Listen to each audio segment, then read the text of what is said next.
ಶಿವಕುಮಾರ್ ಅವರ ಪದಗ್ರಹಣ ಕಾರ್ಯಕ್ರಮ. ಇದು ರಾಜ್ಯಾದ್ಯಂತ ಜನರ ಆಶೀರ್ವಾದ, ಅವ್ರ ತಂದೆ ತಾಯಿ ಆಶೀರ್ವಾದ, ಹಿರಿಯರ ಆಶೀರ್ವಾದ, ಎಲ್ಲರ ಆಶೀರ್ವಾದದಿಂದ ಇವತ್ತು ಅವರು ಮುಖ್ಯಮಂತ್ರಿ ಪದಗ್ರಹಣ ಮಾಡ್ತಾ ಇದ್ದಾರೆ. ಇದು ಎಲ್ಲರಿಗೂ ಸಂತೋಷ ಆಗಿದೆ. ಇಡೀ ರಾಜ್ಯಾದ್ಯಂತ ವಿಜೃಂಭಣೆಯಿಂದ ಎಲ್ಲ ದೇವಸ್ಥಾನಗಳಲ್ಲಿ ಎಲ್ಲ ಕಡೆಗಳು ಸ್ವೀಟನ್ನು ಹಂಚೋ ಮೂಲಕ ಸಂತೋಷನ ವ್ಯಕ್ತಪಡಿಸ್ತಾ ಇದ್ದಾರೆ.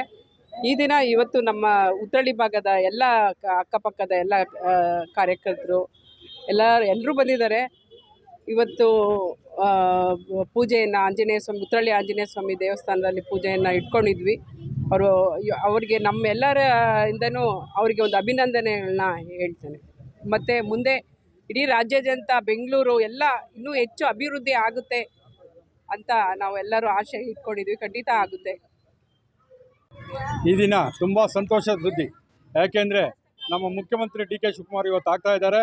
ನಾವು ತುಂಬ ಆಸೆ ಇಟ್ಕೊಂಡು ತುಂಬ ವರ್ಷಗಳಿಂದ ಅವ್ರು ಆಗಬೇಕು ಅಂತ ಎಲ್ಲರ ಇದಿತ್ತು, ಅಭಿಪ್ರಾಯ ಇತ್ತು. ಇವತ್ತು ಆಗ್ತಾ ಇದೆ.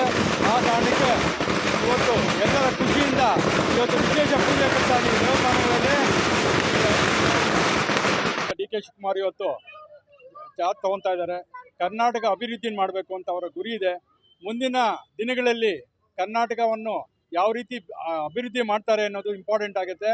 ಖಂಡಿತವಾಗ ಅವರ ವಿಷನ್ ಇದೆ, ಒಂದು ಮಾಡಬೇಕು. ಅದರಲ್ಲಿ ಮುಖ್ಯವಾಗಿ ಬೆಂಗಳೂರು ಅಭಿವೃದ್ಧಿ GBA ಏನು ಮಾಡಿದಾರೋ ಅದೆಲ್ಲ ಫುಲ್ ಡೆವಲಪ್ಮೆಂಟ್ ಮಾಡಿ ಜನಗಳಿಗೆ ತುಂಬ ಅನುಕೂಲ ಮಾಡಬೇಕು ಅಂತ ಅವರ ಆಸೆ ಇದೆ.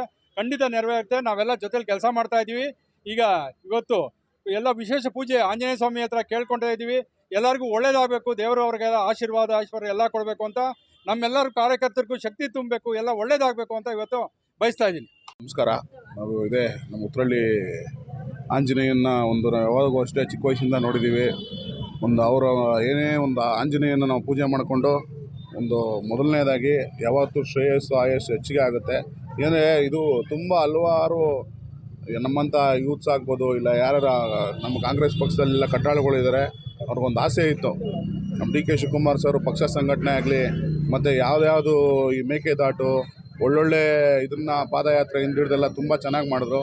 ಅದೇ ಮುಂದಿನ ದಿನಗಳಲ್ಲಿ ಎಲ್ಲ ಕರ್ನಾಟಕ ರಾಜ್ಯದಲ್ಲಿ ಎಷ್ಟು ಜಿಲ್ಲೆಗಳಿದೆ ಎಲ್ಲ ಜಿಲ್ಲೆಗಳಿಗೂ ನೆಕ್ಸ್ಟು ಅಭಿವೃದ್ಧಿ ಅಧಿಕಾರರು ಅಂತಲೇ ಇವ್ರ ಹೆಸರು. ಟ್ರಬಲ್ ಶೂಟರ್ ಅಂತ ನಮ್ಮ ಕನಕಪುರದ ಬಂಡೆ ಅಂತಲೇ ಹೆಸರುವಾಸಿಯಾಗಿರೋ ನಮ್ಮ ಶಿವಕುಮಾರ್ ಅಣ್ಣ, ಮತ್ತು ಏನು ನಮ್ಮಂಥ ಯೂತ್ಸ್ನ ಎಷ್ಟೋ ಜನ ಮ್ಯಾನುಫ್ಯಾಕ್ಚರಿಂಗ್ ಒಂದು ಫ್ಯಾಕ್ಟ್ರಿ ಅಂತಲೇ ಹೇಳ್ಬೋದು DKS ಬ್ರದರ್ಸ್ಗೆ. ನಮ್ಮ ಸುರೇಶ್ ಅವರು ಅಷ್ಟೇ ಗ್ರೌಂಡ್ ಲೆವೆಲ್ ಯಾರು ವರ್ಕ್ ಮಾಡ್ತಾರೆ ಎಲ್ಲರನ್ನೂ ಒಂದು ವಿಶ್ವಾಸವಾಗಿ ತೊಗೊಂಡು ಒಂದು ಬೆಳವಣಿಗೆ ಮುಖಾಂತರ ಒಂದು ಪಕ್ಷ ಸಂಘಟನೆ ಗಟ್ಟಿ ಏನು ನಮ್ಮ ಬೆಂಗಳೂರು ಸೌತ್ ಆಗ್ಬೋದು, ಏನು ನಮ್ಮ ಗ್ರಾಮಾಂತರದಲ್ಲಿ 8 ಕಾನ್ಸ್ಟಿಟ್ಯೂನ್ಸಿ ಪ್ರತಿಯೊಂದು ಇವ್ರನ್ನೂ ಗುರುತಿಸಿ, ಆಮೇಲೆ ನೆಕ್ಸ್ಟು ಏನು GBA ಚುನಾವಣೆ ಬರ್ತಾಯಿದೆ, ಇದರಲ್ಲಿ ತುಂಬ ಎಲ್ಲ ಶ್ರಮ ಪಟ್ಟಿರೋಂಥ ಎಲ್ಲ ಅಭ್ಯರ್ಥಿಗಳು, ಆಮೇಲೆ ದಿನ ಬೆಳಗ್ಗೆ ಎದ್ದರೆ ಜನಗಳ ಮಧ್ಯೆ ಇರುವಂಥ ಎಲ್ಲ ನಮ್ಮ ನಾಯಕರುಗಳು, ನಮ್ಮ ಉಮಾದೇವಿ ಮೇಡಮ್ ಆಗ್ಬೋದು, ನಮ್ಮ ರಾಜು ಸರ್ ಆಗ್ಬೋದು, ಗುಂಡ್ಮಣಿ ಅಣ್ಣ, ಮತ್ತು ಯಾರ್ಯಾರು ಇದ್ದಾರೆ ಇಲ್ಲೆಲ್ಲ ಕಾರ್ಯಕರ್ತರು ತುಂಬ ಈಗಿಂದ ಅಂತಲ್ಲ, ಅವರು ಪಾಪ 30-35 ವರ್ಷದಿಂದನೂ ಪಕ್ಷ ಸಂಘಟನೆ ಮಾಡ್ಕೊಂಡು ಬಂದಿದ್ದಾರೆ. ಆಮೇಲೆ ನಮ್ಮ ಭಾಗದಲ್ಲಿ ನಮ್ಮ ಕುಮಾರಣ್ಣ ಆಗ್ಬೋದು, ಇಲ್ಲ ನಮ್ಮ ಟೋಪಿ ಪ್ರಸಾದ್ ಸರ್ ಆಗ್ಬೋದು, ಎಲ್ಲ ಅವಾಗಿಂದನೂ ಒಂದು ಸಂಘಟನೆ ಮುಖಾಂತರ ಬರ್ತಾಯಿದ್ದೀವಿ. ನಮ್ಮ ಸಾಹೇಬ್ರಿಗೆ ಇನ್ನೂ ದೇವರ ಆರೋಗ್ಯ ಆಯುಷ್ ಯಶಸ್ಸು ಕೊಡಲಿ ಅಂತ ಕೇಳ್ಕೊತೀನಿ. ಜೈ ಹಿಂದ್, ಜೈ ಕಾಂಗ್ರೆಸ್.